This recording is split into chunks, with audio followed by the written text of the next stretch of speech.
UKLO 1 year masters. No IELTS required up to 5 years visa. High visa success rate. కొలగొడతామని అంటున్నారు. దీనిపై మీ సమాధానం ఏంటి sir?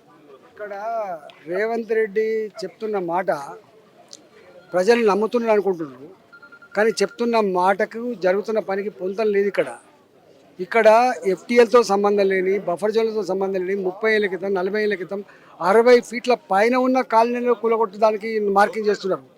బయటని చెప్పడానికేమో ఏదో వరదలు రాకుండా ఏదో నంగనాచి మాటలు తప్ప నిజం అది కాదు. నిజం ఏంటిది అంటే ఇక్కడ ఉన్నటువంటి 30 ఏళ్ళ క్రితం ఉన్నటువంటి పెద్ద పెద్ద బిల్డింగ్లన్నీ కూడా కూలగొట్టి పెద్ద పెద్ద మాల్స్కి ఇచ్చి వ్యాపారం చేసుకునేటువంటి దరిద్రం తప్ప ఓ 1,50,000 కోట్ల రూపాయలు తెచ్చుకొని మళ్ళీ 20,000 కోట్లు 30,000 కోట్లు దండుకునేటువంటి కుట్ర తప్ప ఈ నిజంగా పేదలు బాగుపడాలి, హైదరాబాద్ బాగుపడాలి, వరదలు ఆపాలనేటువంటి అది రేవంత్ రెడ్డి సర్కారు లేదని ఇప్పుడు అనిపిస్తూ ఉంది. డబుల్ బెడ్రూమ్ ఇల్లు కేటాయించామనేసి జీవో జారీ చేశామని అన్నారు. అసలు వీళ్ళకి ఇప్పటివరకు నోటీసులు ఇచ్చి ఎక్కడ ఏంటి డీటెయిల్స్ ఏమైనా ఇచ్చారా? అంతే కదా, 3 కోట్ల భవనం 30 ఏళ్ళ నుంచి ఉంటున్న భవనం, 4 కోట్ల భవనానికి 5 లక్షల రూపాయల డబుల్ బెడ్రూమ్ ఏంటి? నిజాం సర్కారా ఇదేమన్నా జ్ఞానం ఉందా, నీకు బుద్ధి ఉందా?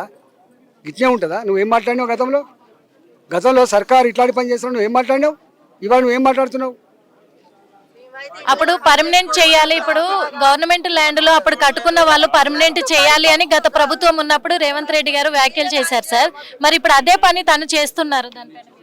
అంటే రేవంత్ రెడ్డి బఫూన్ మాటలు మాట్లాడిన ఎన్నికల ముందు ఆయన ఒక్కటే ఫిలాసఫీ నమ్ముకున్నాడు. అబద్ధాల పునాల మీద జీవించడం రేవంత్ రెడ్డి, మోసానికి మారుపేరుగా ఉన్నాడు రేవంత్ రెడ్డి. ఆనాడు ఎన్నికల ముందు అమెరికాకు పోయి ఒక మాట అన్నాడు, ప్రజలు మోసగించే వాళ్ళని ఇష్టపడతారు, ప్రజలు నిజాయితీ చెప్పే వాళ్ళని ఇష్టపడాలని చెప్పిండు. అందుకని ఆయన నమ్ముకున్న ఫిలాసఫీ మోసం, ఆయన నమ్ముకున్న ఫిలాసఫీనే దగ.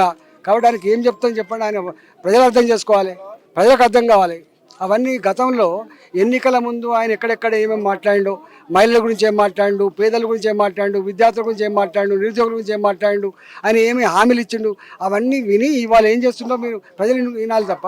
ఇప్పుడు బెస్ట్ జడ్జెస్ నేను కాదు కదా, బెస్ట్ జడ్జెస్ అంతిమ న్యాయ నిర్ణేతలు ప్రజలే కాబట్టి ప్రజలకు అర్థం కావాలి. నేనేం చెప్తాను అంటే ప్రజలు కూడా ఒక మాట అంటున్నారు సార్, ఏమని అంటే ఇప్పుడు అందరికీ నోటీసులు ఇచ్చారు, కానీ ఇప్పుడు వాళ్ళకి సంబంధించిన వాళ్ళ దగ్గర నుంచే కూల్చడం మొదలెట్టట్లేదు, మరి పేదల దగ్గర నుంచి ఎందుకు చేస్తున్నారు ఈ పని? అదంతా ఒక డ్రామా అని చెప్పిన నేను. పెద్దలకు ఒక న్యాయం, పేదలకు ఒక న్యాయం అని మొదటి నుంచి ఉన్నది. రేవంత్ రెడ్డి పేదల పక్షాన ఉంటాడు కాదు కదా, రేవంత్ రెడ్డి పెద్దోళ్ళ పక్షాన ఉంటాడు. ఆయన సంబంధాలు, ఆయన కథ అంతా అట్లే ఉంటుంది. అందుకని ఆయనకు ఈ పేదవాళ్ళు అనే భావన ఆయనకు లేదు. కూలగొట్టడు ఆయన వాళ్ళు. ఇప్పుడు దుర్గం చెరువు ఉంది, నోటీసులు ఇచ్చిండు, అందరు పోయి స్టే తెచ్చుకున్నారు. కానీ ఈ మూసినది పక్కపడి గుడిసెల్లో ఉన్న వాళ్ళకు, చిన్న రేకుల షెడ్లలో ఉండే వాళ్ళకు వాళ్ళు కోర్టు ఎక్కడ పోతారు, వాళ్ళు ఎక్కడ పైసలు ఖర్చు పెడతారు, వాళ్ళు ఎక్కడ ఆపుకుంటారు చెప్పండి? అందుకనే పేదల వైపు వస్తున్నారు. ఎలాంటి న్యాయం జరిగితే బాగుంటుంది? మాట్లాడతాం మేము, తప్పకుండా కోర్టుకు పోతాం, మేము అండగా ఉంటాం ప్రజలకి. నేను ఇక్కడ ఎంపీని, మా కార్పొరేటర్లు కూడా ఇక్కడ ఉన్నారు, తప్పకుండా ప్రజలకు అండగా ఉంటాం. ఎట్టి పరిస్థితులు కూడా ఈ గవర్నమెంట్ వదిలిపెట్టే ప్రసక్తి లేదు. నువ్వు ఎట్లా వెంటాడుతా అంటున్నావో నేను అంతకంటే ఎక్కువ వెంటాడే రోజులు వస్తాయి, తప్పకుండా వెంటాడతాం.